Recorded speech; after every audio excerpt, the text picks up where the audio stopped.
I used to think my spending habits were just normal.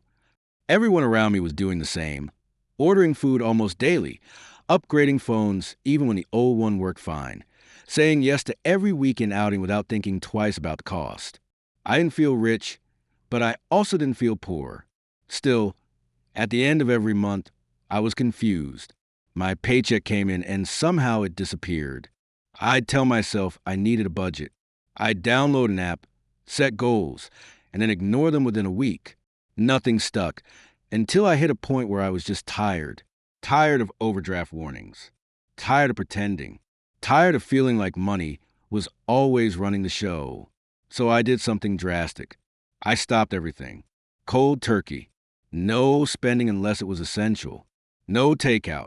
No random online purchases. I even cut Netflix and Spotify. At first, it felt like punishment. I missed comfort, convenience, and quick happiness. But after a few weeks, something shifted. I started to notice how often I used spending as a distraction. I began to ask myself, would a millionaire do this? And most of the time, the answer was no. Rich people aren't rich because they're lucky. They're rich because they say no to what feels easy now, and yes to what builds wealth later. The hardest part wasn't giving things up. It was breaking habits tied to emotions, boredom, and self-worth. It meant sitting with discomfort and facing what I usually covered up with spending. But as uncomfortable as it was, it made me realize I had more control than I thought. Quitting bad money habits wasn't about becoming rich overnight. It was about respecting my future enough to change my present. And that changed everything. Money was never something I was taught to handle properly. I learned to chase it, not manage it. I grew up thinking earning was a goal, but no one told me what to do after the paycheck arrived. Every month followed the same pattern. Money came in, and within weeks, I was watching the numbers fall, wondering where it all went. I thought making more would solve it, but it didn't. It only gave me more to waste. I wasn't out shopping for designer brands or living in luxury. I was just living carelessly. Little things, small purchases, fast food, online deals, things I didn't even remember buying. They added up. I'd end up feeling stuck, confused, and quietly ashamed. Then one night, scrolling through videos of people my age talking about investing, passive income, building wealth, it hit me hard. They weren't smarter than me. They weren't luckier. They were disciplined. They had rules, habits, long-term focus. And here I was, living in a cycle I hated but kept repeating. I didn't need more money. I needed different habits. That's when I made the decision. No more excuses. I would stop everything that felt easy but was slowly destroying my future. I didn't wait until the first of the month or some perfect timing. I stopped overspending. I stopped ordering food every night. I started saying no, and it felt awful at first. I was uncomfortable, irritated, even embarrassed at how much I'd been lying to myself. But over time, it started making sense. The silence of my spending made room for clarity, and the truth became impossible to ignore. If I wanted to build a life I dreamed of, I had to stop living like someone who didn't care. That moment changed how I saw everything. Spending without thinking had become second nature to me. I didn't realize it until my bank account started showing signs of stress, even when I thought I was being careful. It was never one huge purchase that did the damage. It was always the little ones. A coffee here, a snack there, something random from an online sale. Each one felt small, harmless, almost like a treat after a long day. But at the end of the month, I was always asking the same question. Where did all my money go? The truth is, I used spending to feel something. Sometimes I was bored, other times anxious, and often just trying to fill a space that felt empty. I didn't shop for what I needed. I shopped for what I wanted to feel. It became my coping mechanism. I didn't budget. I didn't plan.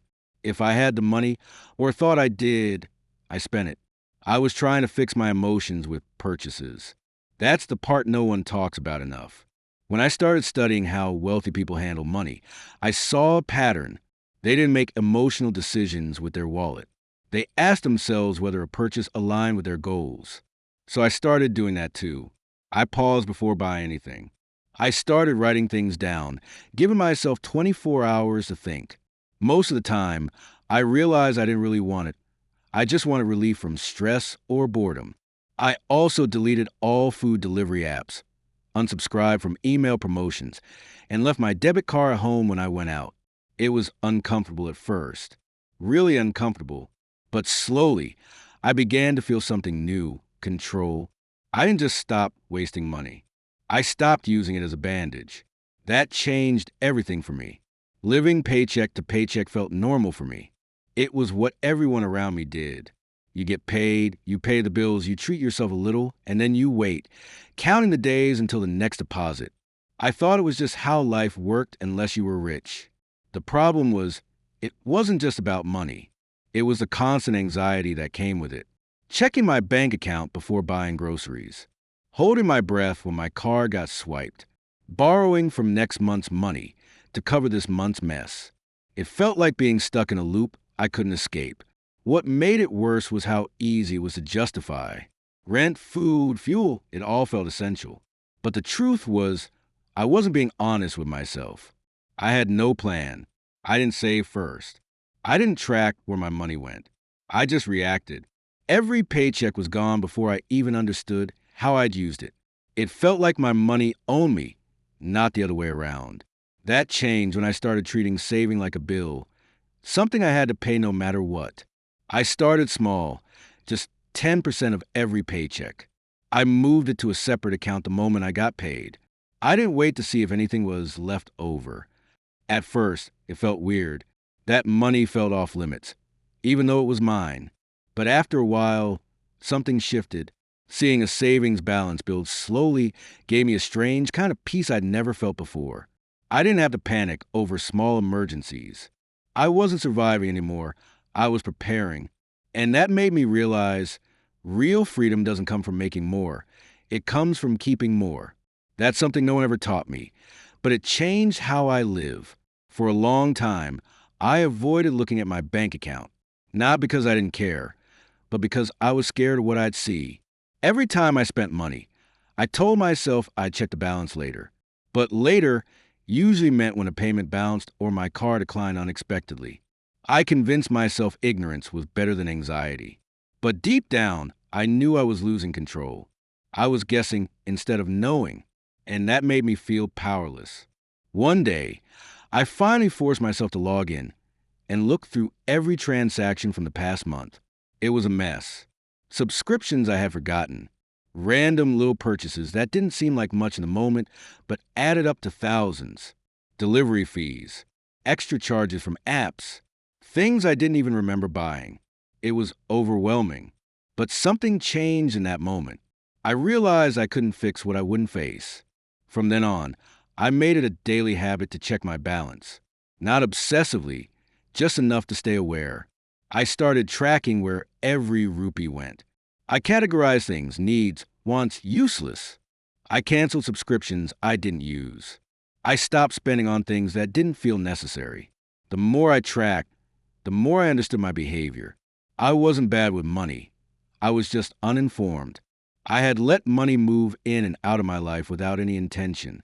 What surprised me most was how quickly I felt calmer.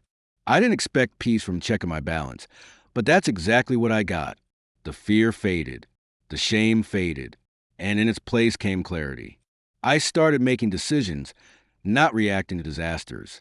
It didn't make me rich overnight, but it gave me something far more important: control over my own life. I used to think appearances mattered more than anything.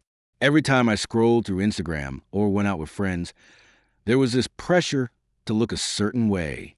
I bought branded shoes I couldn't really afford. I upgraded to the newest phone, even when my old one worked just fine. I wore clothes with visible logos, not because I liked them, but because they told a story that I was doing well. But the truth was, I wasn't. I was constantly stressed about money, behind the curated outfits and flashy gadgets. I was broke and pretending not to be. The craziest part? No one really noticed. Or if they did, they didn't care as much as I thought. The people I wanted to impress never truly saw the struggle I was hiding. And the people who cared about me never needed to show in the first place.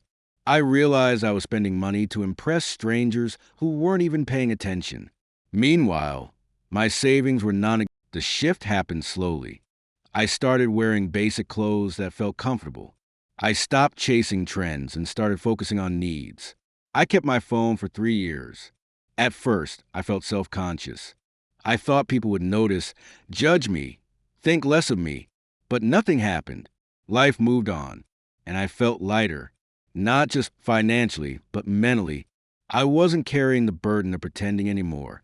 We're constantly told that how we look reflects who we are, but that's not true. What really reflects who we are is how we treat our future. I stopped buying things just to be seen and started spending money in a way that gave me peace, not pressure. That changed everything about how I value myself.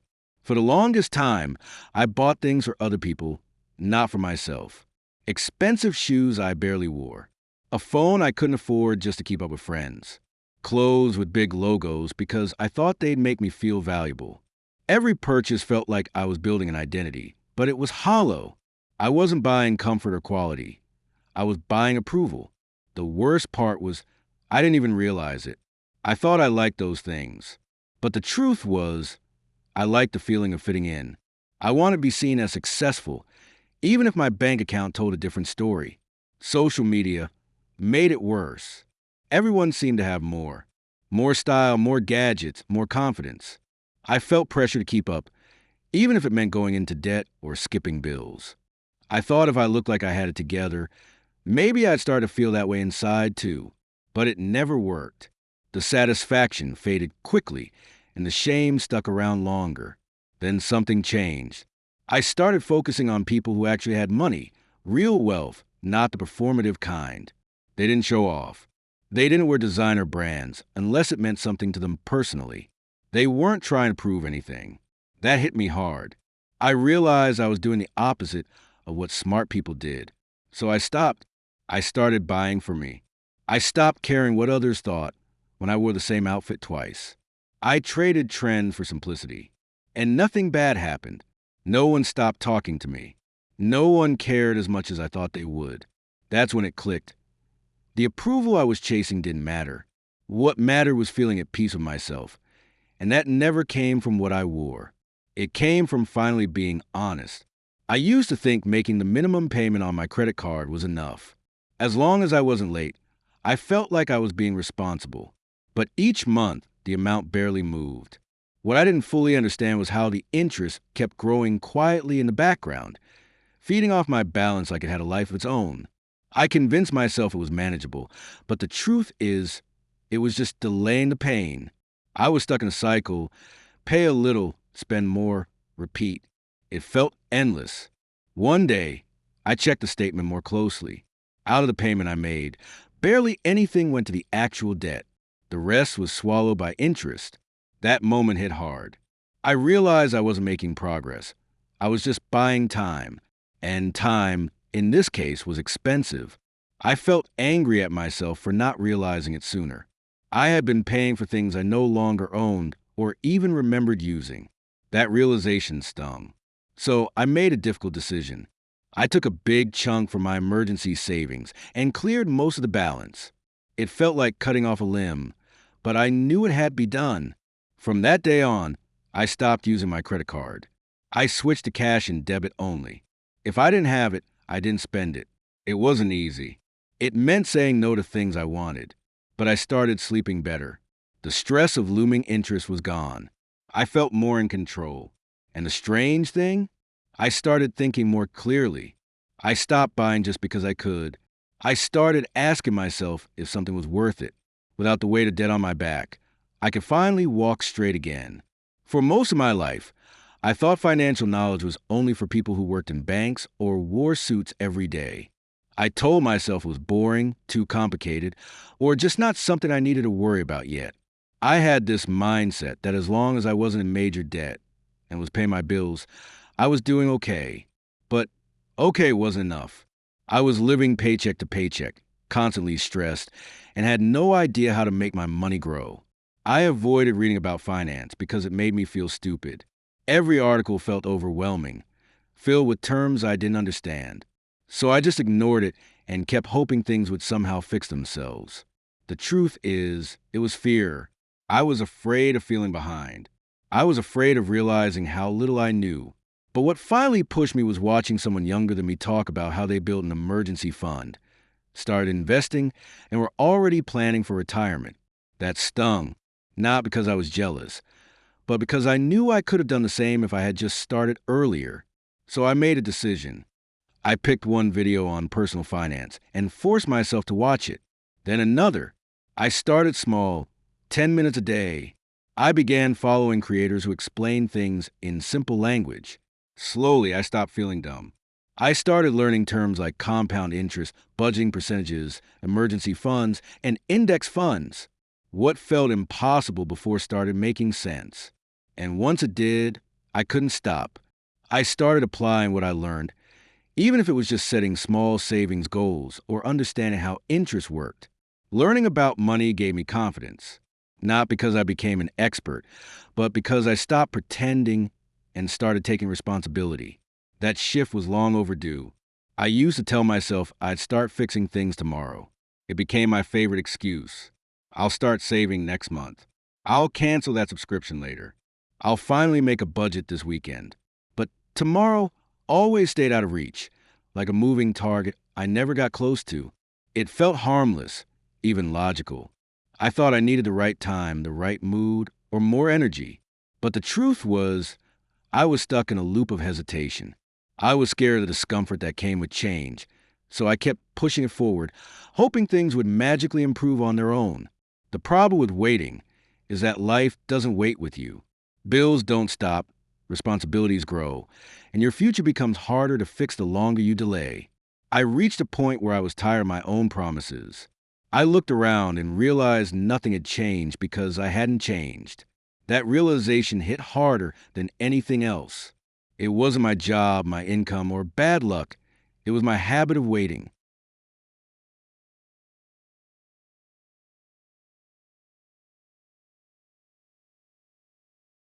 So I started doing things immediately. If something took less than 5 minutes, I did it right then. Paid that bill. Moved money into savings. Checked my account. It seemed small at first, almost silly, but the more I did it, the more momentum I built. Suddenly, tasks didn't feel overwhelming. They became part of my routine. I stopped letting fear or laziness control my day. The smallest actions began to rebuild my confidence. I didn't need a perfect plan. I just needed to start. The idea of tomorrow lost its power because I finally understood that everything I wanted to fix started with what I did today, not someday. That shift made me feel in control of my life again, one decision at a time. I always thought having a full-time job meant I was doing fine. I worked hard, showed up on time, got decent pay, and felt secure. But that sense of security started to fade the moment unexpected expenses popped up, a medical bill, a family emergency, or even just inflation eating into everything. I realized that relying on one income was like standing on one leg. The second something shook it, I had nothing else to lean on. That thought scared me more than I wanted to admit. I kept telling myself I was too tired to do more. But the truth was, I was too comfortable with the idea that one paycheck was enough. What changed everything was when a friend of mine lost his job overnight. No warning, no backup. I saw the panic in his eyes and knew I'd feel the same if it happened to me. That was my wake-up call. I started small. I offered to write short articles online. I didn't make much at first, just a few dollars here and there. But something shifted in me. That extra money, however small, gave me options. I used it to build savings, pay off debt faster, and breathe a little easier. More than the money, it gave me confidence. I was no longer just waiting for a raise or hoping the company stayed stable. I had something of my own, something I controlled. It wasn't easy. Balancing work with a side hustle meant giving up weekend naps and late-night TV. But I started sleeping better, knowing I had more than one way to survive. Wealthy people understand that one income is never enough. I finally understood it too, not just as advice, but as something I lived through one tired but determined evening at a time. It took me a while to realize how much the people around me were influencing my money habits. I never thought of my friends as toxic. We laughed, we hung out, we supported each other in tough times. But when it came to money, most of our choices were careless. Weekends meant spending without thinking. If someone got paid, we'd go out, order too much food, and act like we had no worries. Saving money was almost a joke. Anyone who said no to going out because they were budgeting was seen as boring or overthinking it. I didn't want to be that person, so I went along with everything, even when I knew I couldn't afford it. Eventually, it started to weigh on me. I was trying to change my habits to get better with money, but it felt impossible when the people around me had no interest in doing the same. Every time I tried to say no, I got teased or guilt-tripped. It was subtle, but it was enough to make me feel like I had to choose between growing or fitting in. That hurt more than I expected. So I started stepping back, not in a dramatic way. I just said no more often. I spent more time alone. I started listening to people online who talked about growth, savings, investments, things that used to feel out of reach. I found a few online communities where people talked openly about trying to break bad financial habits. Slowly, I started feeling less alone. The more distance I created from financially reckless friends, the easier it became to stick to the changes I was making. I wasn't constantly pulled back into bad habits. I realized that who you spend time with doesn't just influence your mood, it shapes your mindset and your future. I can't afford it was my go-to line. I use it almost every day. It became a wall I built around my dreams without realizing it. A new laptop? I can't afford it. A short course that could improve my career? Too expensive. Travel? Out of the question. I thought I was being practical, responsible even, but in reality, I was shutting down every opportunity without even trying. It wasn't about the actual money. It was about the mindset. The phrase made me feel powerless, like money controlled me and not the other way around. One day I heard someone say, "Don't say, I can't afford it. Ask yourself, how can I afford it?" It felt uncomfortable at first, almost unrealistic, but I tried it. Instead of shutting down the idea of buying a course, I started breaking it down. What if I saved a bit every week? What if I cut back on 2 takeouts a month? Suddenly, it didn't feel so impossible. It became a challenge I could actually work through. Rich people don't always have unlimited cash, but they do have flexible thinking. They ask better questions. They look for solutions. I started applying that to everything. Want a new phone? Not I can't. But what needs to change in me to get without debt? That small shift helped me become more intentional. I started budgeting better, planning my month ahead, even taking up small gigs online to earn extra. It wasn't always easy. Sometimes I still fell back into old habits. But over time, I saw results. I stopped seeing money as a wall and started seeing it as a puzzle. My finances didn't magically improve overnight, but my mindset did, and that made all the difference in the way I handled money moving forward. There were days I wanted to give up, days where it felt easier to fall back into the comfort of bad habits than to face the discomfort of change. But each time I resisted the urge to spend carelessly or avoid looking at my bank account, I felt a tiny shift. The truth is, quitting bad money habits was one of the hardest things I've done. Not because budgeting is complicated or saving is impossible, but because it meant confronting everything I had ignored for so long. It forced me to admit I had been hiding behind excuses and short-term pleasure while my future silently suffered. I learned that discipline isn't about being perfect. It's about making a hard choice today so you can breathe easier tomorrow. I started small, cutting one unnecessary expense, tracking my spending daily, setting reminders for bill payments. Slowly, these things became part of my routine. I stopped living paycheck to paycheck. I opened a savings account and actually kept money in it. I felt proud the first time I had an emergency and didn't panic because I had a cushion. What surprised me most was the emotional change. I used to avoid anything money related. Now I face it head on. That confidence spilled into other parts of my life too. My work, my relationships, my goals. I realized I've been living in survival mode, always reacting, never planning. Now I think ahead. I say no to things that don't serve me. And it's not about being rich. It's about being free. Bad money habits kept me stuck. Letting them go gave me space to grow. I still mess up. I still learn. But now I know better. And knowing better has changed the way I move through the world, one choice at a time.